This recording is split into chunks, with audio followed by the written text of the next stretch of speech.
আমি তো বলছি শুট অন সাইড করে দেওয়া হয়।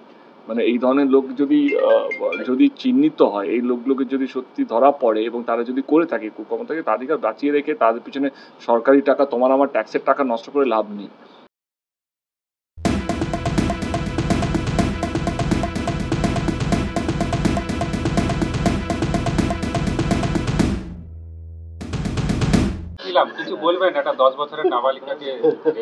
দেখো আজকে আমরা হঠাৎ করে তুমি এই প্রশ্নটা করলে, এই মুডটা থেকে ওই মুডটা একদমই আলাদা। ডেফিনেটলি যে কোনো এরকম ধরনের নিন্দনীয়, জঘন্য, যত রকমের কুৎসিত ভাষা দিয়ে যদি এটাকে বলা হয়, তো আমার মনে হয় এইটাকে নিয়ে আমাদের সবারই জাগা উচিত। মানে আর আমার মনে হয় কি, এমন কোনো আইন, এমন কোনো কানুন তার জন্য, আমি তো বলছি শুট অন সাইড করে দেওয়া হয়।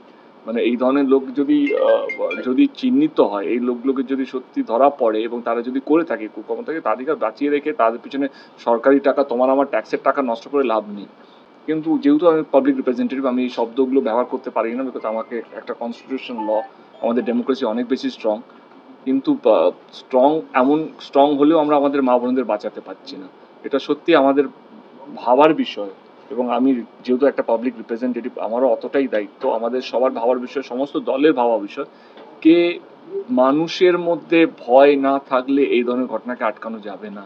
এমন কিছু নিয়ে আসতে হবে, এমন কিছু করতে হবে যেখানে এই মানুষগুলো, এই যে মানসিকতা নিয়ে ঘোরে, তাদের মনে ভয় ঢোকাতে হবে। তার জন্য সরকার বলো, প্রশাসন বলো, কনস্টিটিউশন বলো, বা আমাদের কোর্ট বলো, সবাইকে একসাথে এসে এমন কিছু করতে হবে, এই মানুষগুলোকে চিহ্নিত করে তাদের পিছনে সরকারি টাকা না খরচা করে এমন কিছু শাস্তি দিতে হবে, যাতে অন্য মানুষ